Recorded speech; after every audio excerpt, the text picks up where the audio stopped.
Good morning, people. She says it's tough to keep track of your relationships, especially when you're always on the go professionally. We all know that keeping in touch with your loved ones is important, but it can be hard to stay connected when you are always busy. Never forget who was with you when nobody else was. Few months ago, she was recognized as the person of the week to be featured on the cover of Kind magazine. She also says there are three sides of every story. Let's seek out what's that mean. She provides constant inspiration through her kindness and leadership. So, ladies and gentlemen, this is Monday Talks with me, Daniel Toka. Join me this time with welcoming a great mind all the way from Australia, the ambassador of kindness from Australia, Narghiza Ergashova, right? Awesome. You made it. Good morning, Narghiza. Good morning, Danielle. I'm privileged and honored to be on your show today. I was looking forward to it. It took me 2 months to get to this point. Absolutely thrilled to be having this Let discussion me with you. set the timer because I forgot as always. All right. So let's go forward.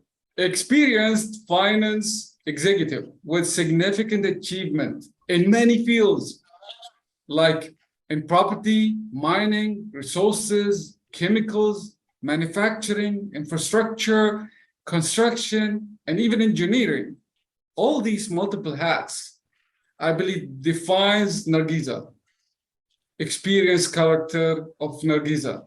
Which hat do you see yourself in now? Good question. Very good question. The hat that you don't see, you can't see it with the bare eye, is the hat that represents me as a mother, as a wife, as a daughter, as a sister, is the hat that I proudly wear every day. That probably defines me more than everything else in life, because these relationships made me into who I am professionally. But absolutely, I'm an executive that have been in finance for over 20 years now. I'm into heavy industries. I'm into anything and everything construction and engineering. They are my forte. I love my work. I love my line of duty, and I love working with people. Most important, I love impacting people and seeing the results. I'm so excited how small the world is. And we're talking to each other. I'm here now in Turkey and you're in Australia, and you find the time to have this call. So Narghiza turned to LinkedIn in May 2020 after losing her job when the pandemic began 2 years ago. So to get you so influential person, how hard was that? What was your drive? Daniel, you're very observant. You're very observant. I have to give it to you because it's been 2 years since, and obviously my content of my messaging, specifically on LinkedIn, where I'm, I guess, a visible person nowadays, has changed dramatically. But you're right. What led me to that path is an event, a trigger. Leading up to the trigger, look, I was a corporate professional that obviously busy in my own world, that never considered venturing out of my comfort zone. COVID did it for me. COVID was a trigger for me to say, look, it's very, very tough for me to redefine my path in my career when everything's literally shut and locked down. And how do I reinvent myself? It's been a scary progression for me, but I'm a living testament of how a single individual can set his or her mind onto turning her fortune around and becoming a whole new novelty, a success story, well, in my case, in less than 2 years.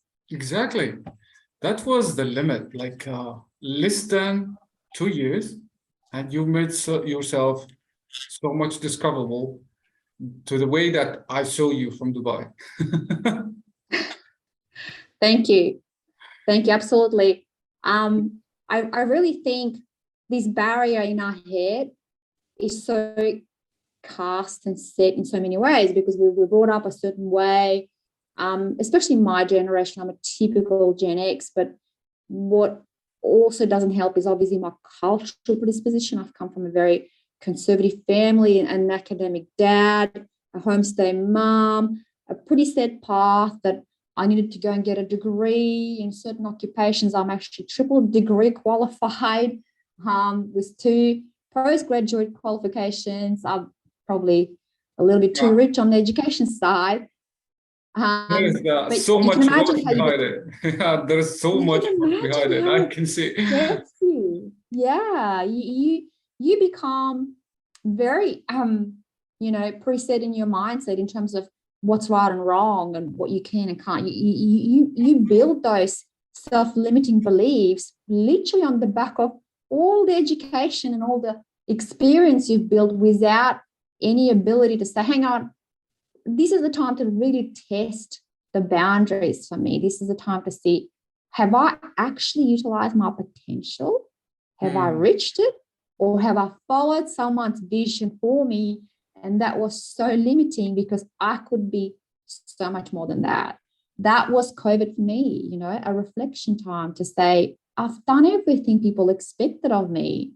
What it is that I can do for me and for others now. And it's been a rewarding journey. It's been a massive networking journey and understanding of how I can impact masses of people and affect their days, hopefully in a positive way. So did you reach your potential? I'm still trying. I haven't found my limit yet. Hopefully I'll never do it. So love to hear that. So we still have to see a lot more. 100%. Cool. So always you say, join Narghiza to reverse the chase. I love that. Using the power of LinkedIn. So powerful expressions right here. Would you like to speak more about that? How to reverse the chase? Yeah, look, it's pretty. And why LinkedIn in particular? Well, guess where I found myself after I lost my job due to COVID? I found myself in LinkedIn networking for the first time. I never needed to. I was never good at it to start with, and it led me to a path of what can I do differently, where I don't have to be on an equation where I'm the one chasing people. I'm the one looking for opportunities. How can I redefine that path that the opportunities come to me? It was just sporadic. It was part of it was, I guess, massive trauma of finding myself where I was. The other was determination to say, no, I'm intent to change it. I'm intent to reverse it. And I've started off looking at others. And it's a good strategy, actually, for everyone listening to this podcast.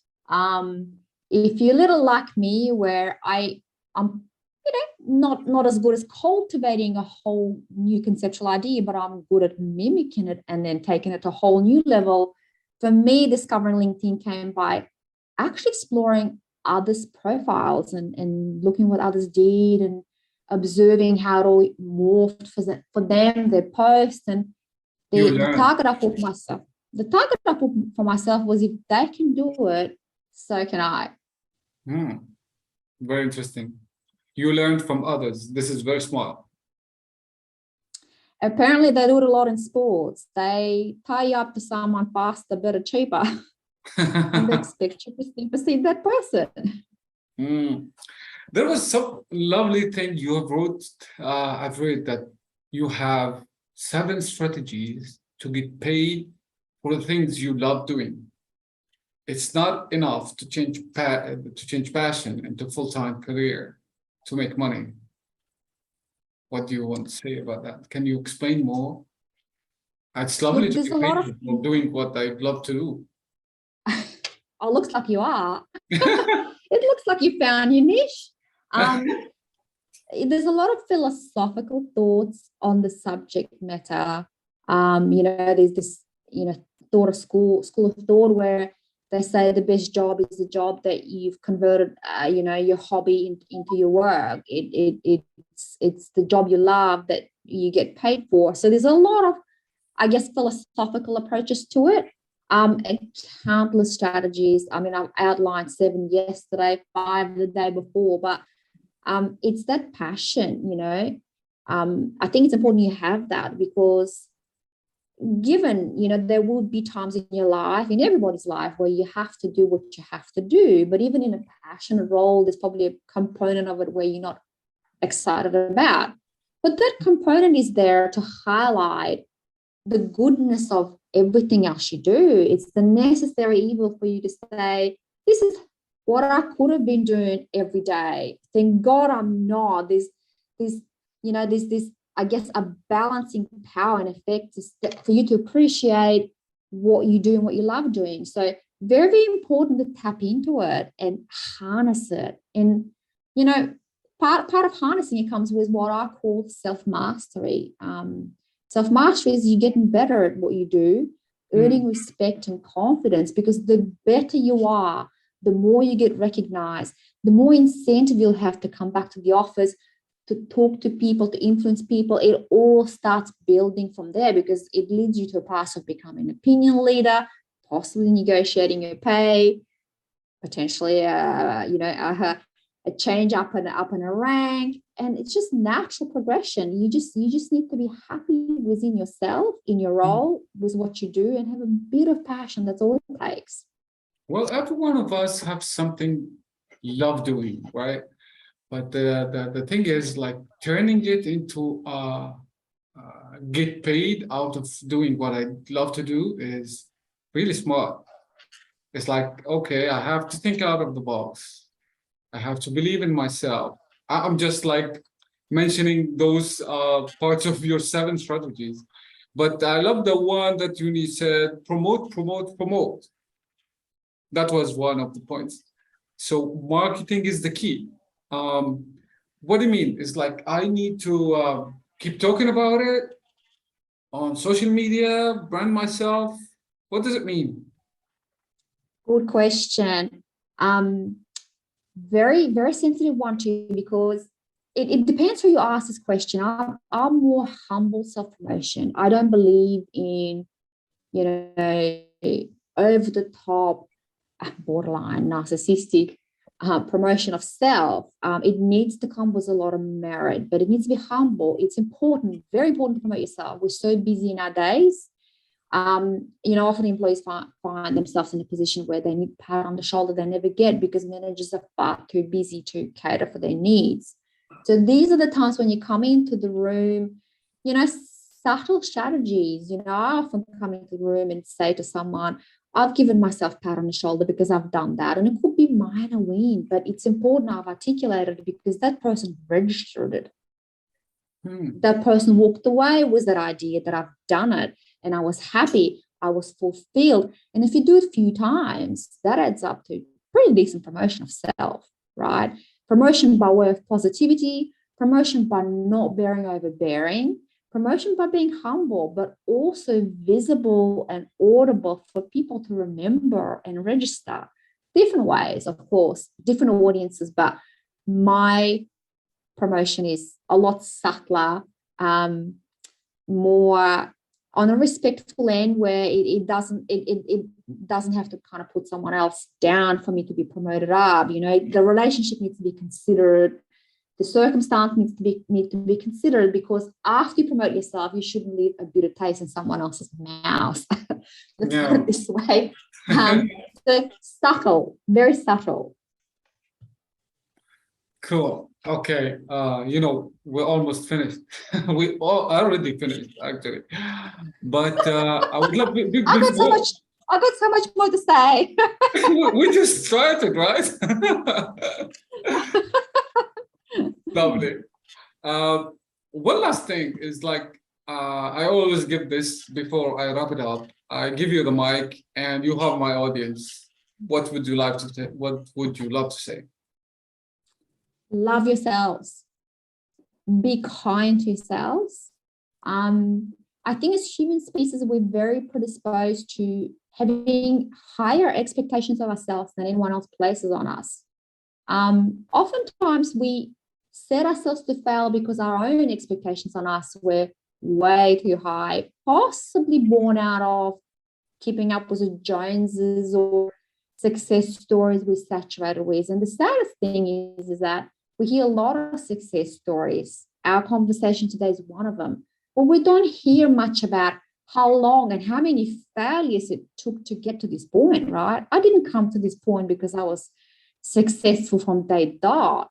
I've gone through losing my job, everything else was so hard, being on a brink of distraction, not finding an employment, in a lockdown on my own, for me to say, done, get out of the comfort zone, forgive yourself, accept yourself, be kind to yourself, and start over. I think it's very important that people do that often enough to say, I set my own standards.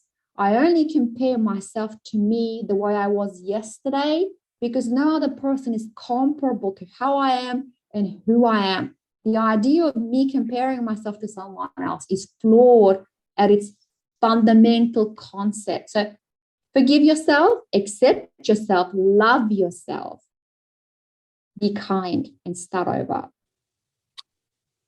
You made me speechless. How can I edit help? It's like I had You should put Australia at your list of destinations, and once you're here in Sydney, I'll take you around. I'll show you places. We'll talk more about kindness and we'll talk more about positivity. I believe we should have another session. Oh my God. Ladies and gentlemen, that was so lovely time I had with Narghiza this morning. From Australia to Dubai, and well, actually I'm staying in Turkey for now. That was me, Daniel Tokat, Monday Talks with Narghiza. Thank you very much for your amazing overseas presence, Narghiza. It was so nice to have you with us today. Thank you, Danielle. It was a pleasure, and absolutely, we should do it again. Amazing. Lovely. Guys, if you want to connect more, you'll find her name in the link below. Stay connected and don't forget to subscribe to the channel. Bye-bye.